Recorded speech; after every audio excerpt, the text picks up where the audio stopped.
Hola queridos amigos de Clave 7. Bienvenidos a mi sección Leyendas y Misterios con Antonio Ceniza.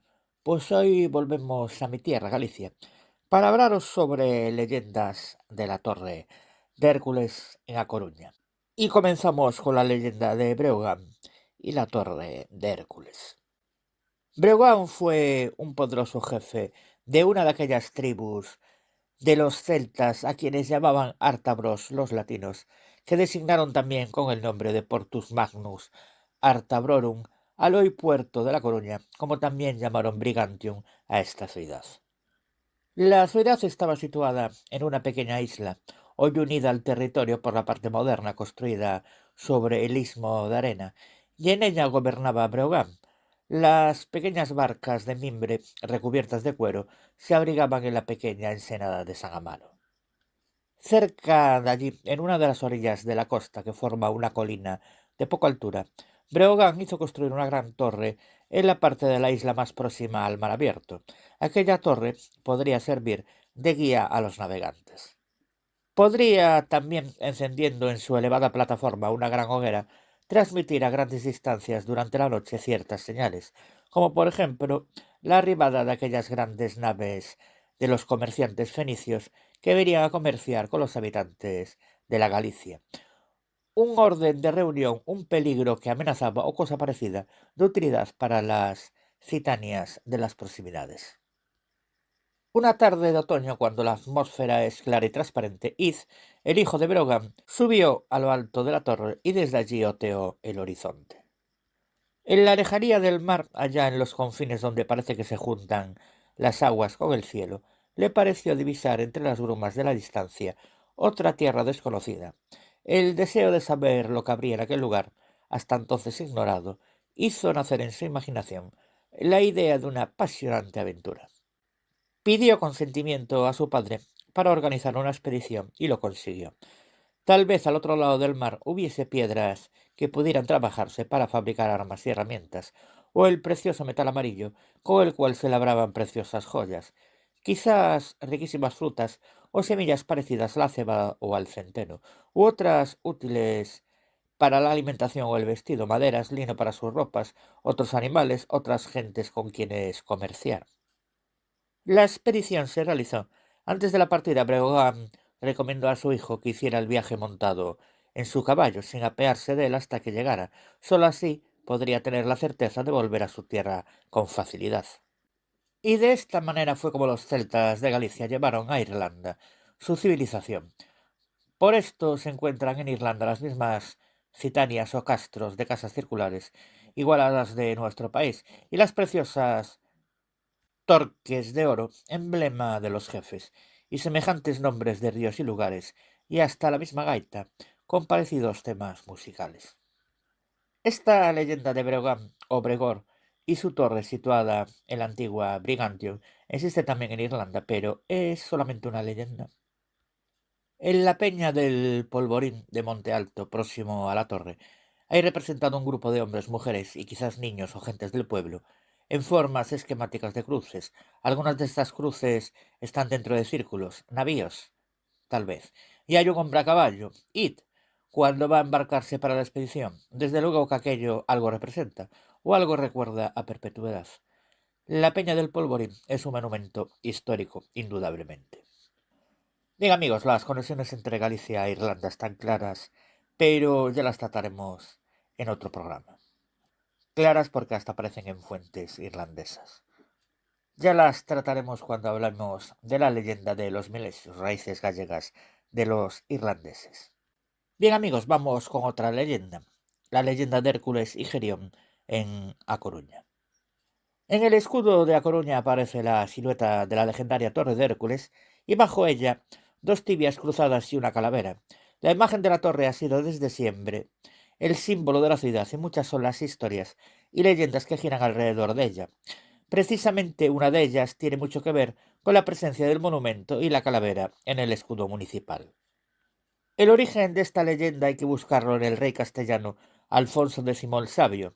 En su Historia de España, el monarca narra, en el siglo XIII, precisamente cómo Hércules construye en estas tierras un enorme faro para así conmemorar la victoria sobre el gigante Gerión.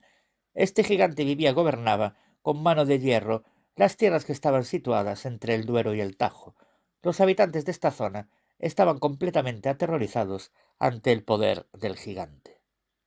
Tanto es así que no paraban de rezar y suplicar a los dioses que les enviaran un salvador. De esta manera Zeus envía a su hijo Hércules para que libere a este pueblo de Gerión. Esta misión se convierte en el trabajo número 10 de los célebres 12 trabajos de Hércules. Cuenta la leyenda que Hércules llega a estas tierras y encuentra a Gerión en las cercanías de Brigantium, frente al océano Atlántico. La pelea tuvo lugar durante 3 días y 3 noches, hasta que por fin Hércules vence al gigante, le corta la cabeza y la entierra junto al mar.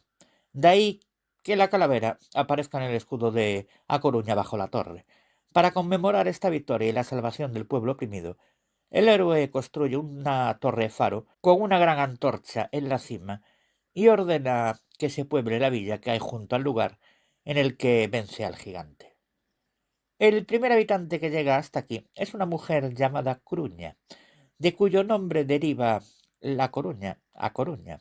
También hay otra versión que asegura que el propio Hércules se enamoró de Cruña.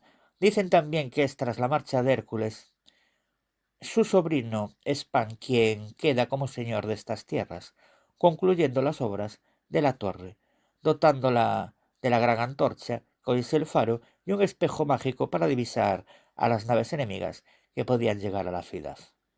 Hoy en día esta leyenda es la más conocida y más tradicional entre los habitantes de A Coruña. Siempre se ha aludido a Hércules como el fundador de la ciudad y el constructor del faro. Como tierra de grandes leyendas, Galicia no podía faltar a la cita con sus historias míticas y mágicas, pobladas de héroes y gigantes. Bien amigos, quiero acabar con una tercera leyenda bastante curiosa. Es la leyenda de los contrabandistas. Junto a la Torre de Hércules hay una playa en la cual las olas han ido socavando la base de alguno de sus parajes rocosos y formando como cuevas naturales que se creían viviendas de las brujas de la torre. Se tenía por cierto que celebraban en ellas sus aquelarres y que desde allí dominaban toda la comarca. Ciertos hombres del pueblo aseguraban que en las noches sombrías se las veía saltar por entre los peñascos con teas de resina encendidas y que se escondían en las cuevas. Todo el pueblo creyó a estos hombres, que no eran más que contrabandistas, deseosos de que aquellos lugares estuvieran solitarios, para ellos poder trabajar con absoluta tranquilidad en sus empresas ilegales y clandestinas.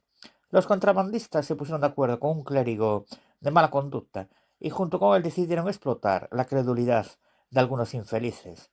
Varios de estos individuos confiados les acompañaron una noche a las cuevas con la esperanza de poder contemplar un aquelarre de brujas y al demonio en persona iniciando estas lúgubres fiestas.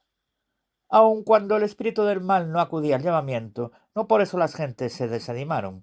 Iban noche tras noche, fiados del cura, esperando poder verlo cara a cara alguna vez.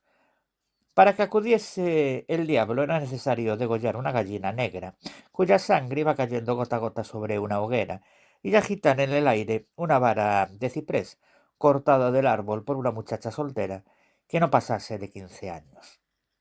Una noche en que todas estas crédulas gentes se hallaban en las cuevas esperando al demonio y a su cortejo de brujas, los contrabandistas, de acuerdo con el cura, cayeron sobre ellos y fue tal la lluvia de estacazos que quedaron medio muertos y fueron desposeídos de todo lo que llevaban.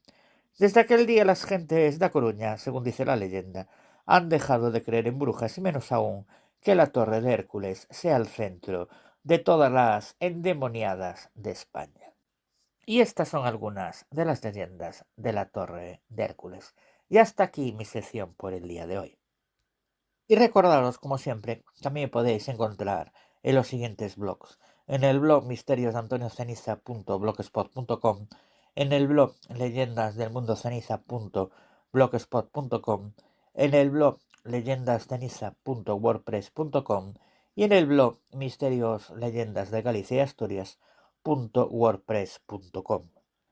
También me podéis encontrar en mi propia página web, la de Antonio Ceniza, que es antonioceniza.6t.net. Y como no, también me podéis encontrar en dos programas que codirijo, como son Marín y Ceniza Misterios Podcast Radio y Misterios de las Noches Gallegas Podcast Radio. También en mi propio programa que dirijo, presento y edito, y que se llama Ceniza da Morte Podcast. Y como siempre, antes de terminar, mandar un fuerte abrazo al director y presentador Fernando Álvarez, a Josefín y al resto de mis compañeros y compañeras. Y como no, a ustedes, queridos amigos de Clave 7. Y nosotros nos vemos en el próximo programa.